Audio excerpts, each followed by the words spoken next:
इस वीडियो में 9th class के मैथ सब्जेक्ट के चैप्टर नंबर 6 रेखाएं और कोण की एक्सरसाइज 6.2 के क्वेश्चन नंबर 1 और 2 को सोल्व करेंगे। पहले हमने यहाँ पे 1 की स्टेटमेंट लिखी हुई है। देखिए क्या कहता है, आकृति में ये जो हमें आकृति दी हुई है x और y के मान ज्ञात कीजिए। ये x है और ये y है, इनके मान ज्ञात करने हैं और फिर दर्शाइए कि ए बी ये जो लाइन है ये सी डी के समानांतर है। ये साइन किसका है? समानांतर का। ये दोनों लाइनें आपस में क्या हैं? समानांतर है। यहाँ पे दो लाइनें हैं, ए बी है, सी डी है, इनको एक तिर्यक रेखा प्रतिच्छेद कर रही है। अभी हमें नहीं पता कि ये समानांतर है कि नहीं, वो तो हमने शो करना है। चलिए यहाँ से थोड़ा सा दिमाग पे अगर आप जोर लगाएंगे, यहाँ ये 50 और ये x, ये एक लाइन है, इन दोनों का जोड़ कितना होगा? इन दोनों का जोड़ 180 होगा, क्योंकि ये रैखिक युग्म कोण है। सॉल्यूशन करते हैं हम इसका। यहाँ पे 50 plus x, 50 plus x is equal to 180 degree. क्यों किया ये? क्योंकि हमारे पास ये एक रैखिक युग्म कोण है। ठीक है, रैखिक युग्म कोण है। हमेशा एक रेखा के ऊपर अगर मान लीजिए दो कोण है, इसलिए युग्म बोलते हैं हम इनको, युग्म जोड़ा, तो इन दोनों का जोड़ हमेशा कितना होगा? 180। और बहुत सारे कोण हो, मान लीजिए बहुत सारे कोण हो, इन सब का जोड़ एक ही सरल रेखा पर बने कोण, ठीक है, उन सभी का भी कितना होता है? 180। अब ये 50 इधर जाके क्या हो जाएगा? यहाँ पे प्लस का, उधर जाके माइनस का हो जाएगा। तो x की वैल्यू हमारे पास होगी 180 माइनस 50, मतलब कितनी डिग्री हो गया? 30 डिग्री। x का मान आ गया हमारा 130, सॉरी कितना हो गया? 180 माइनस 50 130 डिग्री हो गया। ठीक है, यहाँ पे देखिए ये वाला जो कोण है 130 और y, ये आपस में क्या है? शीर्षाभिमुख कोण है। अगर कोई भी दो रेखा ऐसे प्रतिच्छेद करती हैं तो ये दोनों शीर्षाभिमुख होते हैं, ये दोनों शीर्षाभिमुख कोण हैं, और हम पहले कर चुके हैं, ये प्रमेय भी कर चुके हैं, शीर्षाभिमुख कोण आपस में क्या होते हैं? बराबर होते हैं। तो यहाँ से हम क्या कहेंगे? y बराबर है 130 डिग्री। क्यों? क्योंकि ये हमारे पास क्या है? शीर्षाभिमुख कोण। अगर हम इनको नाम कर देते हो, हमारे पास एंगल क्या बनता? सपोज करो ये ई पे कट कर रहे हैं, ये पॉइंट मैंने ई मान लिया, तो ए ई, और इसको भी नाम दे देते हैं, मान लीजिए एम है, ये एन है। तो ए ई एम किसके इक्वल होगा? डी ई एन के। यहाँ पे अगर आप लिखना चाहो, अदरवाइज ये भी ठीक है, अगर हम लिखना चाहे वहाँ पे कोण, मैंने क्या लिखा? कोण सी ई एम किसके इक्वल है? कोण एन वाई डी के। कोण एन वाई डी। अदरवाइज यहाँ पे सिंपल सा हमें दिख रहा है कि हमारे क्या है? शीर्षाभिमुख कोण, और शीर्षाभिमुख कोण हो गए हमारे बराबर। चलिए x और y का मान निकालना था, हमने x और y की वैल्यू तो कर दी फाइंड आउट। अब कह रहे हैं दर्शाइए कि ए बी समानांतर है सी डी।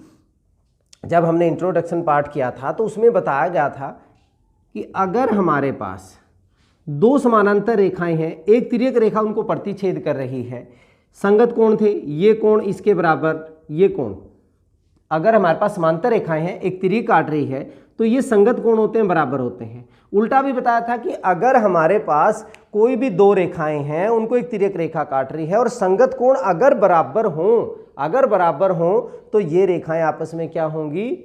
समानांतर होंगी। और क्या था कि अगर एकांतर अंतः कोण, मान लीजिए ये कोण और ये कोण आपस में बराबर हैं, ये और ये कोण, तो ये एकांतर अंतः कोण भी अगर हमारे बराबर हैं, तब भी ये दो रेखाएं क्या हो जाएंगी? समानांतर हो जाएंगी। ठीक है, तो हम यहाँ पे क्या लिख सकते हैं? देखिए x का मान भी 130 है, y भी 130 है, दोनों बराबर हैं, लेकिन ये x बराबर y बराबर 130, दोनों 130 के, लेकिन x और y एकांतर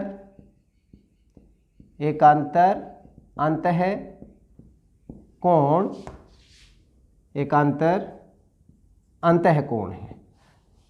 और ये दोनों बराबर हैं, इसलिए अतः हमारे पास ए बी समानांतर है, ए बी समानांतर है सी डी। ठीक है, ये प्रूव करना था हमने, बस सिंपल सा।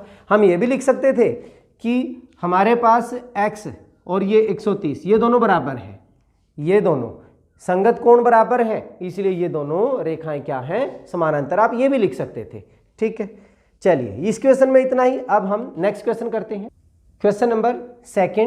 यहां पे भी हमें एक आकृति दी है। आकृति में यदि ए बी समानांतर है सी डी, ये रेखा इस रेखा के समानांतर है, और सी डी समानांतर ई एफ, सी डी समानांतर है ई एफ। ठीक है, ये आपस में, ये इसके समानांतर, ये इसके समानांतर, और y ratio z, y angle ये है, z एंगल ये है। अगर इनका जो रेशो है वो कितना है, 3:7 है, तो x का मान ज्ञात कीजिए। हमें किसकी वैल्यू निकालनी है, x की वैल्यू निकालनी है। देखिए, अगर ये रेखा इसके समानांतर, ये इसके समानांतर, तो ये दोनों भी आपस में क्या होंगी, समानांतर होंगी। हल में देखिए, सॉल्यूशन में हम लिखते हैं, हमारे को क्या दिया है, पहले दिया है वो लिख लेते हैं हम। दिया है कि ए बी समानांतर सी डी है और सी डी समानांतर ई एफ है, तथा साथ में y रेशो z बराबर है 3:7 है। अब दोनों ये समानांतर हैं, ए बी समानांतर सी डी और सी डी समानांतर ई एफ, तो आपस में ये सारी की सारी क्या हो जाएंगी, समानांतर हो जाएंगी। देखिए, ये इसके समानांतर, ये इसके समानांतर, तो ये आपस में भी क्या हो जाएंगी, समानांतर हो जाएंगी। समानांतर हो गई तो हमारे पास ये एंगल और ये एंगल, ये दोनों आपस में क्या होंगे, इक्वल होंगे। देखिए, हमारे पास अगर ये दोनों रेखाएं समानांतर हैं, ये दोनों रेखाएं समानांतर हैं, तो ये एंगल और ये एंगल क्या होंगे, इक्वल होंगे। दो समानांतर रेखाओं में एक तिर्यक रेखा काटती है, तो ये हमारे एकांतर अंतः कोण होते हैं, और एकांतर अंतः कोण आपस में क्या होते हैं, बराबर होते हैं। अतः हमारे पास क्या हुआ, अतः x बराबर है z। इनका कारण क्या लिख देंगे हम, एकांतर अंतः कोण, एकांतर अंतः कोण। अब y रेशो जो z है वो 3:7 है। इनका हम रेशो हटा लेते हैं। रेशो माना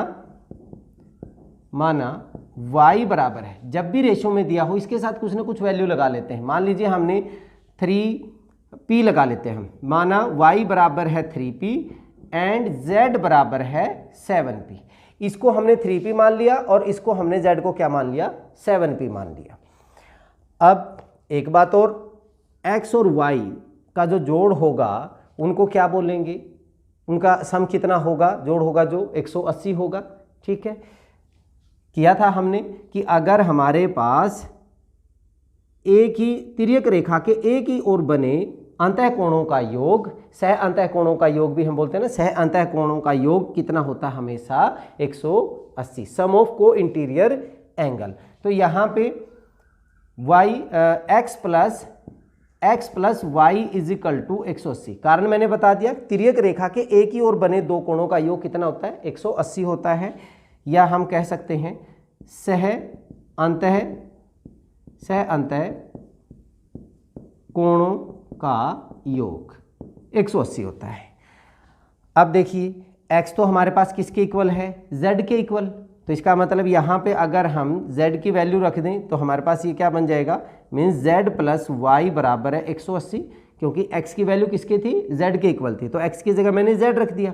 अब z का मान कितना है, 7p, प्लस y का मान हमने कितना लिया है, 3p, इज इक्वल टू कितने हो गया, 180।